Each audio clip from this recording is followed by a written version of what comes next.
ഡൊമിനിക്കിനെ കുറിച്ചാണെങ്കിൽ വളരെ വളരെ തല്ലിപ്പൊളി പടം. ഒരു ഏവറേജ് പോലും നമുക്ക് പറയാൻ പറ്റാത്ത ഒരു മൂവി എന്ന് തന്നെ പറയാം. കാരണം നമ്മൾ ഒരുപാട് പ്രതീക്ഷയോടെ വന്നത് മമ്മൂട്ടി കമ്പനി ഒന്ന്, കാരണം ഇതുവരെ എടുത്ത പടമൊന്നും പൊട്ടിയിട്ടില്ല. പക്ഷേ ഈ പടം മമ്മൂട്ടി കമ്പനിയുടെ കയ്യിൽ നിന്ന് പോയി. അതുപോലെ തന്നെ ഗൗതം വാസുദേവൻ നമ്മൾ ഒരുപാട് പ്രതീക്ഷ കൊടുത്തു. രണ്ടിലും എല്ലാം കൊണ്ട് പോയി പടം വളരെ. കാരണം എന്ന് പറഞ്ഞാൽ പടം മെയിനായിട്ട് ലാഗ് കൊണ്ടുപോയി അവസാനത്തിലേക്ക് നമ്മളൊരു എന്താ പറയുക ഒരു 20 മിനിറ്റെങ്കിലും പടം നന്നാവുമെന്ന് വിചാരിച്ചു. ഒരു ട്വിസ്റ്റ് ഉണ്ടാവും, ഒരു എന്താ പറയുക ക്ലൈമാക്സിൽ ഒരു ട്വിസ്റ്റ് പ്രതീക്ഷിച്ചു. കാരണം എന്ന് പറഞ്ഞാൽ അങ്ങനത്തെ ഒരു സ്റ്റോറിയാണത്. കാരണം ഡിറ്റക്റ്റീവിൻ്റെ ഒരു എന്താ പറയുക അങ്ങനത്തെ ഒരു സ്റ്റോറി പ്രതീക്ഷിച്ചിട്ടാണ് ഇവിടെ വരുന്നത്. പക്ഷേ അതിനൊന്നും 7 അകലത്ത് പടം എത്തിയിട്ടില്ല. നമ്മൾ വിചാരിച്ച പ്രതീക്ഷയുടെ അത്ര പോലും പടം എത്തിയിട്ടില്ല. അത്രക്കും വളരെ സ്പോയിലറാണ് പടം. ഒരു കണ്ടിരിക്കാൻ കൊള്ളില്ല, ലാഗാണ്. പെർഫോമൻസ് എന്ന് പറഞ്ഞാൽ ഇപ്പോൾ മമ്മൂട്ടിനെ കുറിച്ച് നമുക്ക് പറയാമല്ലോ. പെർഫോമൻസ് മമ്മൂട്ടി ആയാലും ലാലേട്ടനായാലും അവരൊക്കെ ആക്ടിങ് ഓൾറെഡി നമ്മൾ പല സിനിമകളിലും കണ്ടിട്ടുണ്ട്. പക്ഷേ ഇവിടെ പെർഫോമൻസിനല്ല സ്ഥാനം, ഇവിടെ പടത്തിൻ്റെ സ്റ്റോറി സ്ക്രീൻ പ്ലേ അതിനല്ലേ സ്ഥാനം. ആ പടത്തിൻ്റെ സ്റ്റോറി സ്ക്രീൻ പ്ലേ ഒന്നുകൊണ്ടും ഗോകുൽ സുരേഷ് ഒന്നും കുഴപ്പമില്ല. അവരൊക്കെ അവരുടെ അഭിനയം ആ ലെവലിൽ പോകും. പക്ഷേ പടത്തിന് സ്റ്റോറി ഇല്ലെങ്കിൽ പോയില്ലേ, അത് എന്ത് പറഞ്ഞിട്ടും കാര്യമില്ല. പടം വളരെ ലാഗാണ്. മമ്മൂട്ടി കമ്പനിയുടെ ആദ്യ തല്ലിപ്പൊളി പടം എന്ന് തന്നെ ഇതിനെക്കുറിച്ച് നമുക്ക് പറയാം. അത്രയും പോയില്ല. ശരി, ഒരു ക്രൈം ഒരു ഇൻവെസ്റ്റിഗേറ്റീവ് ത്രില്ലറാണ്. മമ്മൂക്കിയുടെ പെർഫോമൻസ് ചെയ്തിട്ടുണ്ട്. ഇപ്പോഴത്തെ ഓഡിയൻസ് പൾസ് പൊളി മനസ്സിലാക്കുന്നുണ്ട്. ലാലേട്ടൻ പഠിക്കേണ്ട കാര്യമാണ്. പിന്നെ കോമഡി, ആക്ഷൻ, സെന്റിമെന്റ്സ് എല്ലാം ഉണ്ട്. എല്ലാം കൊണ്ട് നല്ലൊരു എൻ്റർടൈനറാണ്. ഈ കാലഘട്ടത്തിൽ പറ്റിയ ഫിലിമാണ്, ഈ കാലഘട്ടത്തിൽ ഇറങ്ങേണ്ട ഫിലിമാണ്. എനിക്ക് തോന്നുന്നു ഫസ്റ്റ് ആദ്യമായിട്ടേക്ക് മമ്മൂട്ടിയുടെ പടം 100 കോടി ക്രോസ് ചെയ്യുന്ന ഭയങ്കര ലേറ്റായി. ഗൗതമേനോട് ഡയറക്ഷൻ നോക്കിയിരുന്നതാണ്. മമ്മൂട്ടിക്ക് ഹ്യൂമർ തന്നെ ചെയ്തിട്ടുണ്ട്. അപ്പോൾ ആക്ഷൻ, സെന്റിമെന്റ്സ് എല്ലാ എലമെൻസും ഉണ്ട്. നല്ലൊരു എൻ്റർടൈനറാണ്, ക്ലാസ് എൻ്റർടൈനറാണ്. എന്തായാലും ലാലേട്ടൻ പഠിക്കേണ്ടതാണ് മമ്മൂക്കിയുടെ. ഇതാണ് ഇപ്പോഴത്തെ ഓഡിയൻസ് പറ്റിയ മൂവി, ഈ കാലഘട്ടത്തിൽ പറ്റിയ മൂവി. അത് ആ പൾസ് ശരിക്കും നമുക്ക് മനസ്സിലാക്കുന്നുണ്ട്. പടം എന്താ ലേറ്റായിരിക്കും. പുള്ളിയുടെ മൂവീസും അതിനേക്കാട്ടിലുപരി പുള്ളിയുടെ പാട്ടുകളൊരു രക്ഷയില്ല. പുള്ളിയുടെ എല്ലാ പടത്തിലുള്ള സോങ്സ് എന്ന് പറഞ്ഞാൽ നമുക്ക് എല്ലാവർക്കും അറിയാം, നമ്മുടെ ചൈൽഡ്ഹുഡിനെയൊക്കെ അത്രയധികം ഇൻഫ്ലുവൻസ് ചെയ്തിട്ടുള്ള സോങ്സാണ്. അപ്പോൾ പുള്ളിയുടെ ഫസ്റ്റ് ഡെബ്യൂ പ്രോജക്റ്റ് അനൗൺസ് ചെയ്തപ്പോൾ തന്നെ ഞങ്ങൾ വെയിറ്റിംഗ് ആയിരുന്നു.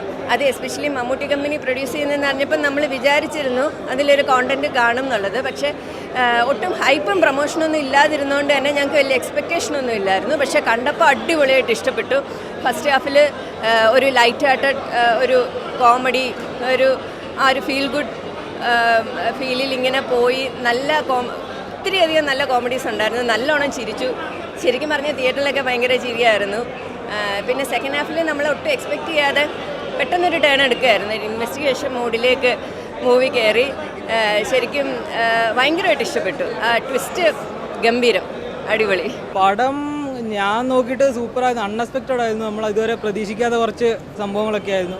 മമ്മൂക്കയുടെ അഴിഞ്ഞാട്ടം, GVMൻ്റെ ഡയറക്ഷൻ ഒക്കെ അടിപൊളിയായിരുന്നു. ഗോകുൽ സുരേഷ് അമേസിങ് ആയിരുന്നു. പിന്നെ ഒരു സംഭവം എന്താ വെച്ചാൽ, ഞാൻ ഇതിനു മുമ്പ് ഒരു സിനിമ കണ്ടിട്ടുണ്ട്, ഒരു ചെറിയ സിനിമ. അതിൽ ചെറിയൊരു ഏകദേശം അതുപോലൊക്കെ വന്നിട്ടുണ്ട്. ഡിസ്മിസ് ഫ്രം ലൈഫ് എന്ന് പറഞ്ഞിട്ടൊരു സിനിമ. എൻ്റെ ഒരു ഫ്രണ്ടുണ്ട്, അയാൾ ഡയറക്റ്റ് ചെയ്തായിരുന്നു. അതുപോലൊക്കെ തോന്നുന്നുണ്ട്. പിന്നെ സൂപ്പറായിരുന്നു, പടം അമേസിങ് ആയിരുന്നു. എന്തായാലും കണ്ടിരിക്കാൻ പറ്റിയ. മമ്മൂക്കയുടെ പെർഫോമൻസിനെ പറ്റി പറയുകയാണെങ്കിൽ നൈസായിരുന്നു, കണ്ടിരുന്നു. ചില സമയത്തുള്ള അയാളുടെ ലുക്ക് കണ്ടിരിക്കാനുള്ളതുണ്ട്. പിന്നെ ഗോകുൽ സുരേഷ് എടുത്തു പറയേണ്ടതാണ്.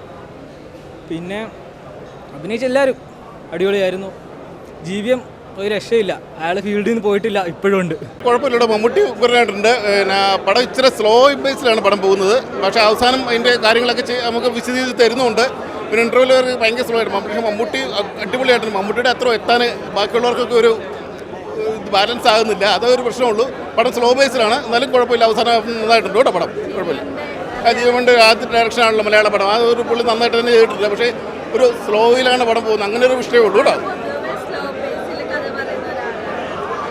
അങ്ങനെ ഒരു ടീമാണല്ലോ പുള്ളി, അങ്ങനത്തെ ഒരു ഇതാണല്ലോ. ആ ഒരു ബേസിൽ തന്നെയാണ് പടം പോകുന്നത്. പക്ഷേ ഇത് ബാക്കിയുള്ള പുള്ളിയുടെ തമിഴ് പടങ്ങളൊക്കെ ഭയങ്കര ഒരു സ്പീഡപ്പ് നമുക്ക് കാണാനൊരു സൂര്യയുടെ പടവും കമലഹാസനെ വെച്ച് ചെയ്തൊക്കെ ഇപ്പോൾ ഒരു വേറൊരു രീതിയിലാണ്. പക്ഷേ ഇതൊരു ഭയങ്കര സ്ലോയിലാണ് പോകുന്നത്, അതൊരു പ്രശ്നമുള്ളൂ കേട്ടോ. കുഴപ്പമില്ല, അവസാനമായപ്പോഴത്തേക്കും നമ്മളെല്ലാം തന്നിട്ടുണ്ട്, എല്ലാം കാര്യം വിശദീകരിച്ച് തന്നിട്ടുണ്ട്. ഓക്കെ, ബിഗ് ബി പോലത്തെ ഒന്നല്ല, അതിങ്ങത്തി വ്യത്യസ്ത പടം. പിന്നെ ഒരു കൊലപാതകം അന്വേഷിക്കുന്നതാണ്. അത് പല മുകളിലേക്ക് ഇങ്ങനെ പോയിന് മാത്രം. തമാശയൊക്കെ ഉണ്ട്, ഇതൊക്കെ ഉണ്ട്. പക്ഷേ ലാസ്റ്റ് ഒരു മൂഡ് പടമായി, പക്ക വെറൈറ്റി പടം. ബിഗ് ബി അതുപോലെ ഷൈലൊക്കെ പോലെ ഒന്നല്ല, അത് കട്ടി വ്യത്യസ്ത കാണണം. ഒരു മൂഡ് പടം കാണണം. ഡിറ്റക്റ്റീവ് തന്നെ, അതിൻ്റെ ചെറിയൊരു വലിച്ചിലിട്ടുണ്ട്, അതൊക്കെ കുഴപ്പമില്ല. ഈ പ്രാവശ്യം എന്തായാലും ഇത് കേൾക്കും, കാരണം മമ്മൂക്കയുടെ പടമല്ലേ, മമ്മൂക്കയുടെ ക്യാരക്ടറൊക്കെ ാണ് മൂവി. എന്നാലും മമ്മൂക്കാടെ കുറച്ച് ഫണ്ണി സംഭവത്തെ എനിക്ക് എൻഗേജ് ആയില്ല, എന്നാലും കുഴപ്പമില്ല, കണ്ടിരിക്കാമെന്നുള്ളൊരു മൂവിയുണ്ട്. GVM അടിപൊളിയായിരുന്നു. ഇതൊരു ഞാൻ ഇതിനു മുമ്പ് ഒരു സിനിമ കണ്ടിട്ടുണ്ട്, തമിഴിലെ തിട്ടമരണ്ടെന്ന് പറഞ്ഞ ആ ഒരു സിനിമ പോലെ തോന്നുന്നുണ്ട് കണ്ടിട്ട്. എന്തായാലും പ്രേക്ഷകർ എന്തായാലും എങ്ങനെ എടുക്കണമെന്ന് അറിയില്ല, എന്തായാലും കാണാനുള്ളതുണ്ട്.